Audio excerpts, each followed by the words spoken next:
Hello everyone, welcome to study with Tisha. तो जो हमारा एआई में जो फर्स्ट चैप्टर हमारा चल रहा है उसमें फर्स्ट लेक्चर कंप्लीट हो गए। अब हम सेकेंड लेक्चर देखेंगे। तो हमने पिछले वीडियो में देखा था कि 4 approaches that are followed in AI, मतलब एआई में 4 चीज़ें अप्रोच की जाती है लाइक दिस कि acting humanly, thinking rationally and acting rationally. ठीक है, ये सारी चीज़ें हमने देखी थी। अभी इसमें हमने एक्टिंग ह्यूमनली में ट्यूरिंग टेस्ट हमने देखा था कि क्या होता है।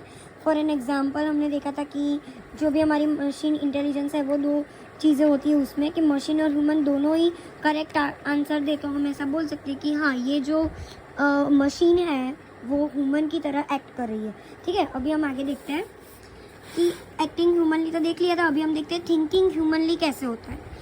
तो 2 ways to understand how human mind works. ठीक है, अभी थिंकिंग ह्यूमनली यानी कि हम जैसा सोचते हैं ऐसा वो, क्योंकि एआई है, एआई को हमें ऐसा बनाना है कि मतलब जो इंसान सोच सके वैसा ही एआई सोच सके, ऐसा हमें कुछ करना है। तो हमें सब कुछ पहले चेक करना पड़ेगा कि एग्जैक्टली क्या होता है। तो हमें पहले देखना पड़ेगा कि वो जो एआई है हमारा वो ह्यूमन की तरह थिंक करता है या नहीं करता, वो हमें चेक करना है। तो 2 ways to understand how human and mind works.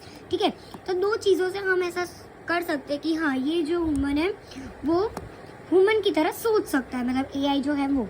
तो 2 चीज़ें होती है, इंट्रोस्पेक्शन एंड साइकोलॉजिकल एक्सपेरिमेंट। ठीक है, तो पहले हम ये देखते हैं कि इंट्रोस्पेक्शन क्या होता है। इट इज़ द एग्जामिनेशन और observation of own mind, mental and emotional process. यानी कि हम क्या करते हैं कि हमारा जो मेंटल प्रोसेस है और इमोशनल प्रोसेस है उसको हम ऑब्जर्वेशन करें, कि एग्जामिनेशन करें, तो हमें पता चले कि हाँ, हम कैसे सोचते हैं। या फिर दूसरा है साइकोलॉजिकल, यानी कि a scientific procedure undertaken to make a discovery, test a hypothesis और डेमोन्स्ट्रेट अ नोन फैक्ट। यानी कि हम लोग ऐसा सोचते हैं ना, मतलब हम 2 चीज़ों से सोचते हैं। लाइक हम कैसे इंसान, मतलब हम जो है हम कैसे थिंक करते हैं कि लाइक हम देखते हैं कि पहले हम देखते हैं, सोचते हैं, लेकिन ऑब्जर्वेशन से हम लोग सोचते हैं। या फिर दूसरा ऐसा कि यार हाइपोथेसिस लगा देते हैं कि भाई ये हुआ तो क्या होगा, ये नहीं होगा तो क्या होगा। यानी ये 2 चीज़ों से हम सोचते हैं। ठीक है, तो ये 2 चीज़ों से हम सोचते हैं, बट ऐसा ही हमें एआई को भी करवाना है कि वो दोनों चीज़ों से सोच सके। ठीक है, once we have a sufficient precise theory of the mind, it becomes possible to express the theory as a computer program। ठीक है, यहाँ पे वही बोल रहा है जो मैंने बोला कि ये जो 2 थियरी है उसको हम कैसे एज अ थियरी हम उसको एक्सप्रेस करें, जैसे हम मतलब प्रोग्राम में कैसे उसको एक्सप्रेस करा सके कि जिससे वो ह्यूमनली थिंक कर सकता है। If the programmer's input output and timing behavior matches with the corresponding human behavior, then we can call it as a cognitive modeling। यानी कि हमारा जो भी प्रोग्राम है, ठीक है, वो ये जो प्रोग्राम है उसका इनपुट और आउटपुट जो भी है, ठीक है, उसका टाइमिंग और बिहेवियर जो भी है वो जो ह्यूमन है उससे बिहेवियर उसका मैच हो, तो हम ऐसा बोल सकते हैं कि हाँ, ये जो है हम थिंक करा सकते हैं। ठीक है, अभी है थिंक रेशनली, यानी कि the laws of thought approach. अभी हमारा 3rd पॉइंट क्या है, थिंकिंग रेशनली। अभी एआई थिंकिंग करेगा कैसे, बट रेशनली। रेशनली का मीनिंग क्या होता है कि जो भी सोचे वो राइट हो, thinking rightly. For an example, if something is true, that should be true और दैट मस्ट बी ट्रू और इट कांट बी फॉल्स। ठीक है, मतलब जो सही है वो सही ही होना चाहिए एज अ ह्यूमनली भी, और एआई जो थिंक करे उसमें भी वो कभी भी फॉल्स नहीं हो सकता। यानी कि थिंकिंग राइटली, जो ट्रू है उसे ट्रू ही बताएगा वो। ठीक है, ऐसा होना चाहिए। ये 4 हमारे स्टेप है जिससे हम एआई को एज अ ह्यूमन हम जैसा सोचते हैं, जैसा करते हैं वैसा हम लोग क्रिएट कर पाए। ठीक है, if someone thinking rightly always in a given circumstances in a given amount of information, then we can call it as laws of thought approach। ठीक है, इससे हम मतलब कोई भी someone कोई भी है वो थिंकिंग राइट करेगा तो ऑलवेज कोई भी ऐसे सर्कमस्टांसिस में नहीं फंसेगा। ठीक है, उसके पास सही थॉट अप्रोच होगा। ठीक है, तो हमें भी ऐसा चाहिए कि एआई भी ऐसा ही करे। These laws of thought were supposed to be govern the operation in the mind. That study initiated the field called logic, which can be implemented to create intelligent systems। Ram is a man. ठीक है, हम एक example देखते हैं कि Ram is a man.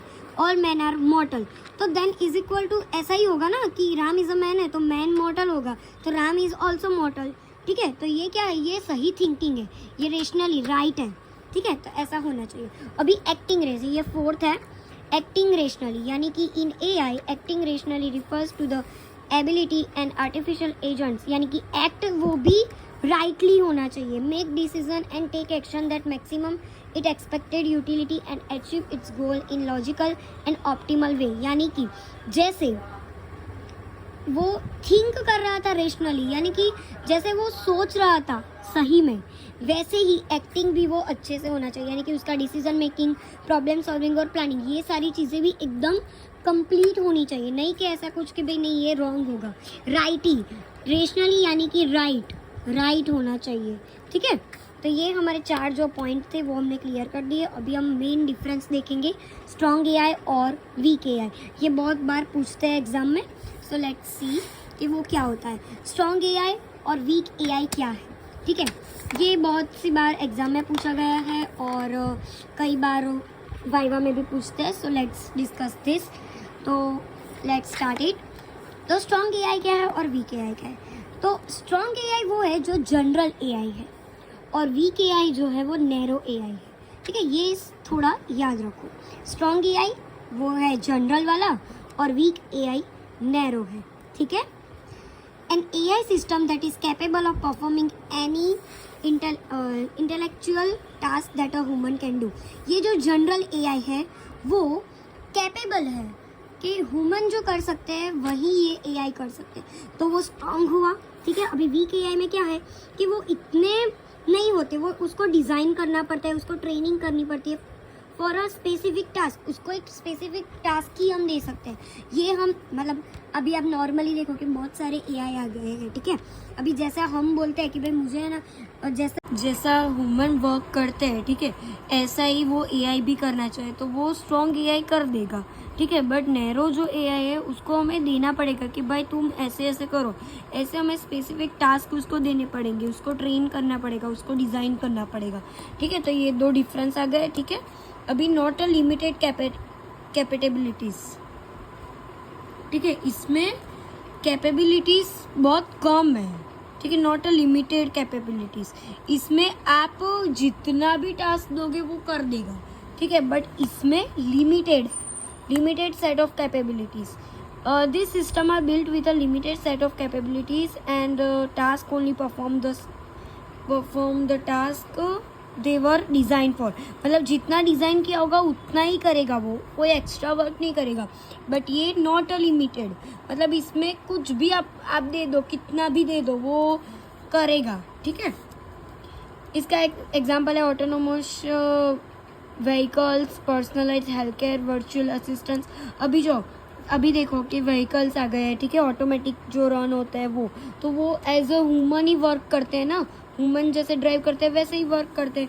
Human को तुम बोलो कि इधर इतना किलोमीटर जाना है तो एआई भी इतना ही जाएगा। बट ये देखो, a chatbot customer service questions related to a specific task, यानी कि एक चैटबॉट है, वो उसको टास्क दिया गया, हमने परफॉर्म करने के लिए उसको ट्रेन किया गया कि भाई जितना कस्टमर पूछे उतना ही जवाब देने का, दैट्स इट। तो वो एक लिमिटेड हो गया। ठीक है, फिर आता है नॉट ये स्ट्रॉन्ग एआई में not limited toward specific task and has the potential to learn and reason like a human being. ठीक है, इसमें क्या होगा, कोई लिमिट नहीं होगी टास्क के लिए और लर्न करेगा, उसको ह्यूमन की तरह वो बिहेव करेगा। ठीक है, इसमें क्या होता है, limited to specific task capabilities are determined by its programming and training data. इसमें भी वही बोल रहे हैं कि लिमिटेड डेटा होगा, जितना आप दोगे उतना ही वो करेगा। ठीक है, what AI can do today, आज एआई क्या कर सकता है।